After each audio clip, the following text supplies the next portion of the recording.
Where would I be without tapping when all of these things happened? I'd be a mess. Crying Jags would go on for an hour, 2 hours. Hearing helicopters would put me in intrusive memories. It just helps me move forward. When there's anything that's an obstacle, it helps me move forward. My name is Tom Porpelia. I live in Webster, New York, on the Great Lake of Ontario. I'm a licensed mental health counselor and have been in private practice since 1997. I have been tapping since about July of 1998.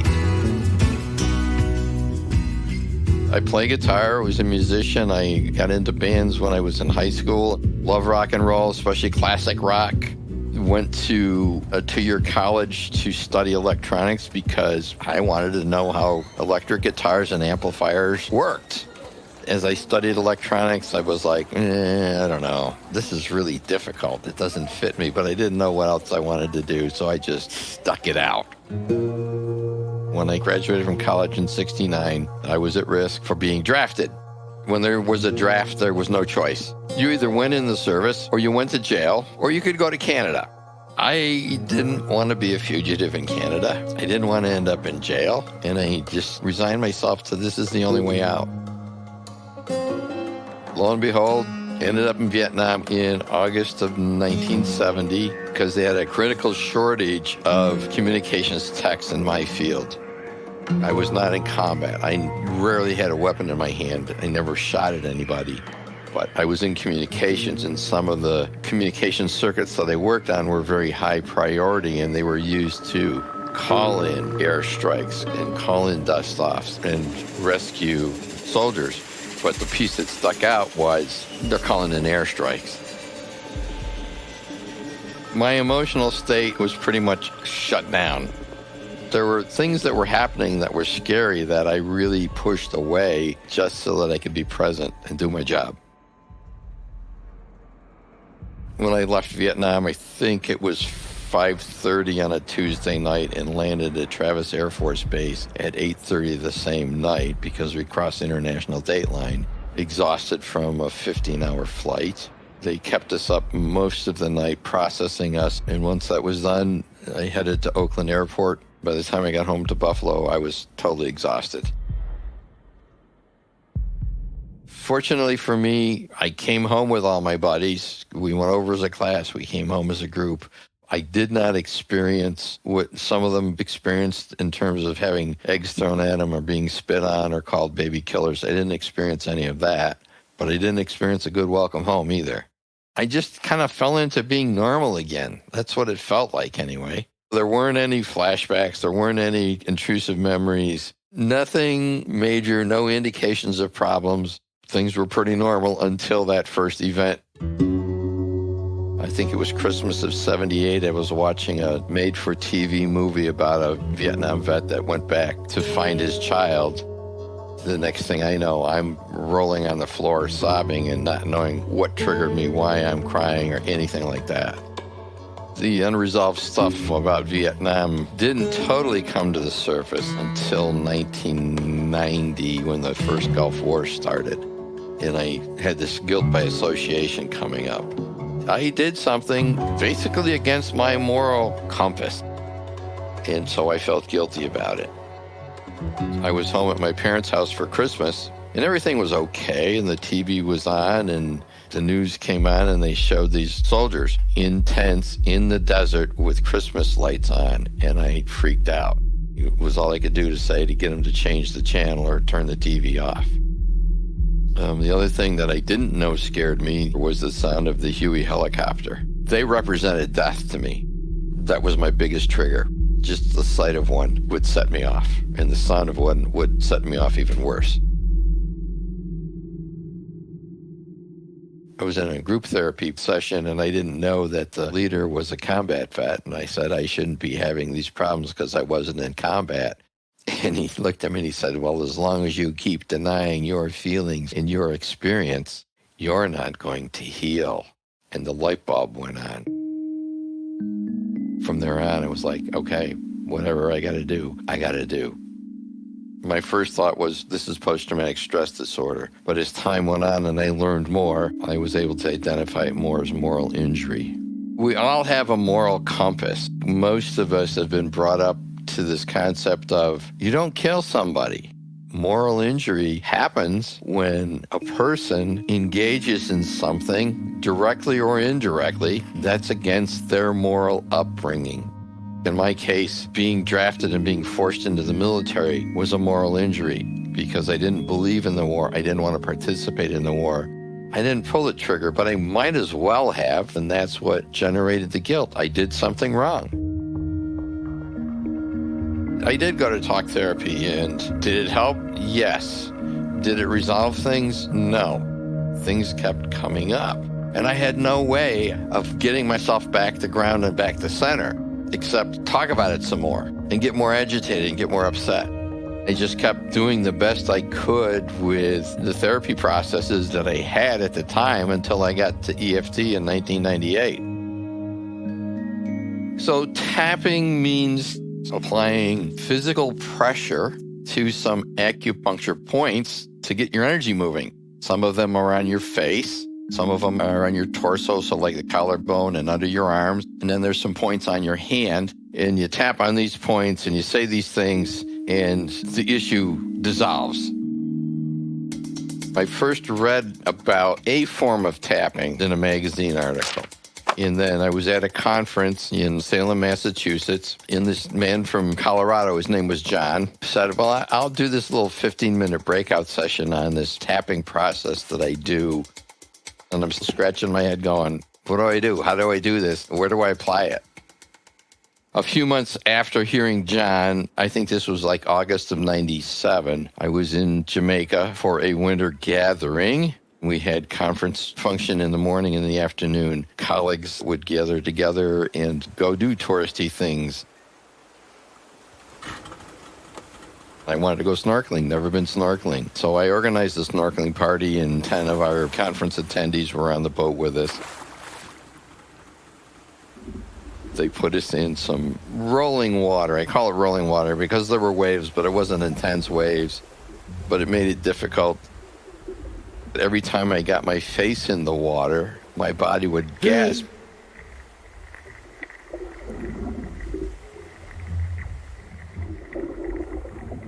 I got tired out.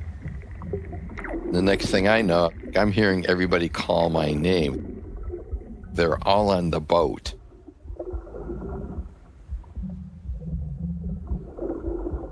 The boat is quite a distance away, and I'm tired. I am not a good swimmer, so I put my hand up, say, come and get me. So the tour guide swims over to me, does the whole lifeguard rescue thing, gets me back up on the boat. Bam, and I was sobbing. Thank God John and his wife were on the boat. They came over and said, can we tap on you? And my brain's going, you got to ask, please do something. Yes, you can tap on me. So one of them was tapping on my face, one of them was tapping on my hand. They're saying things. I'm so wound up in this emotional stuff, I don't know what they're saying. Within seconds of them starting to tap, the emotional intensity came down.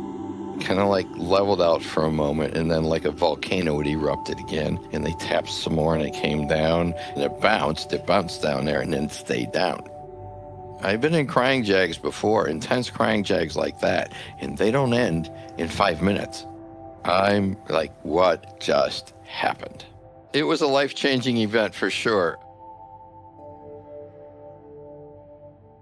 I kind of put it on the back burner for a while. And then 6 months later, I had another healing crisis. And the trouble I was having, it's like, I need something that I can help self-regulate, that I can help discharge all of this emotion. And I was like, all right, I got to find out more about this stuff.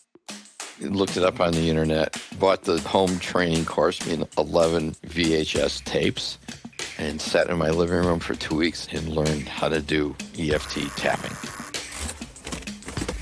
So yeah, I was really excited when the package came, I didn't know what to expect. It was July, so the weather was nice out.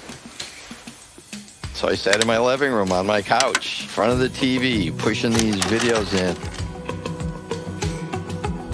going through one beginning to end and then going through another beginning to end. Really, this can happen this fast? That's what it felt like. It was magic. So it's a derivative of acupuncture. There's no needles involved. Instead, we tap with our fingers very gently, very lightly on acupuncture points. And most of the time, these points are the end points of a meridian. And a meridian is an energy pathway.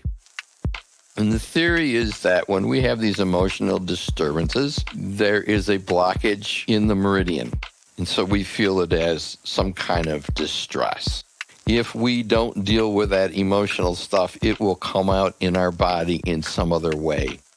The first thing that we do is identify the issue to the best of our ability and measure the distress level on a scale of 0 to 10, where 10 is like total distress and 0 is nothing. Once we do that, we formulate what's called a setup phrase. And the setup phrase has two purposes. The first purpose is to say, yes, I have this problem, I have this issue, and we name the issue. And then the second part is to say, I accept myself anyway. So EFT, because it can discharge the emotions, frees you up. And it frees you up to thinking, frees you up to seeing things differently, and in many cases turns the whole incident to a flat painting on the wall. In the early years, it was more like, I'm feeling upset, this is when I'm going to do it. But over the years, it's evolved into a daily practice. Sometimes there's emotional content that I'm working on, and sometimes there's other things that don't have an emotional sting. I'm just working on because I know in the background they're having an impact on my life. For my daily routine, typically what I do is I get up at 6, I get my coffee and I read the email.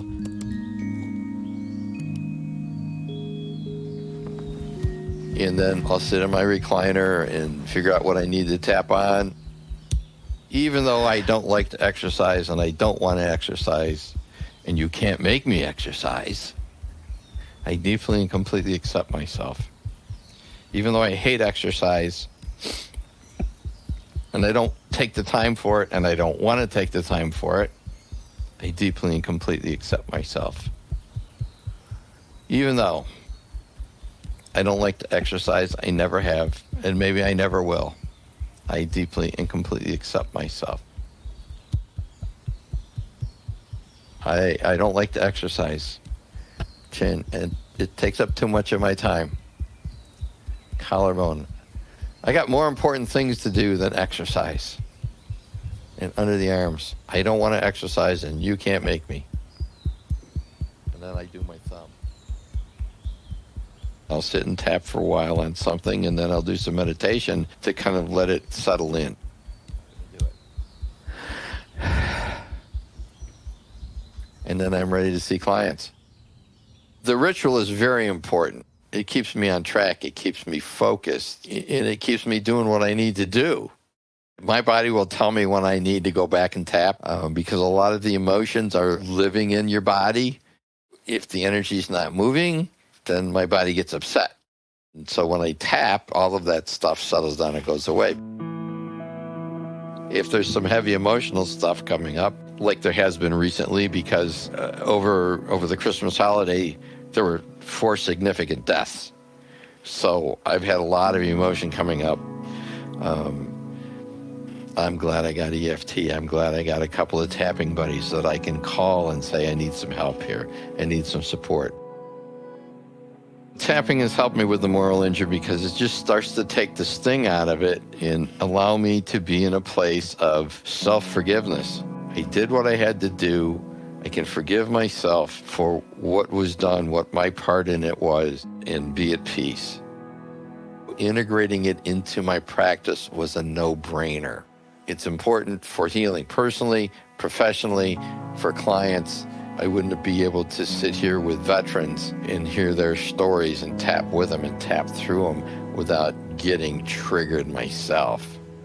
The Veterans Stress Project was one of the first projects I was aware of that was doing research, and I was part of that. I was a EFT tapping coach for veterans.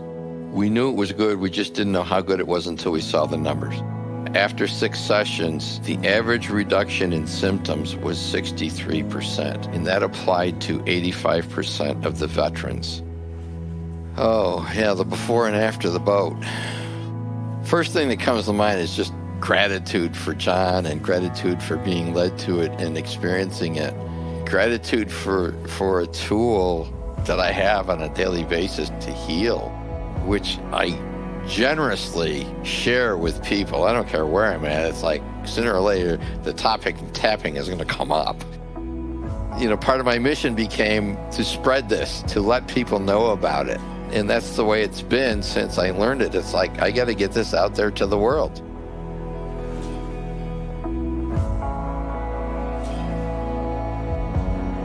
The Practices was produced by Radio Wolfgang for Light. For more information, visit light.app. This episode featured Tom Popilia. It was produced by Holly Aquilina, with casting by Cass Denton. It was sound designed by Natalia Rodriguez, and the executive producer was Ellie Di Martino.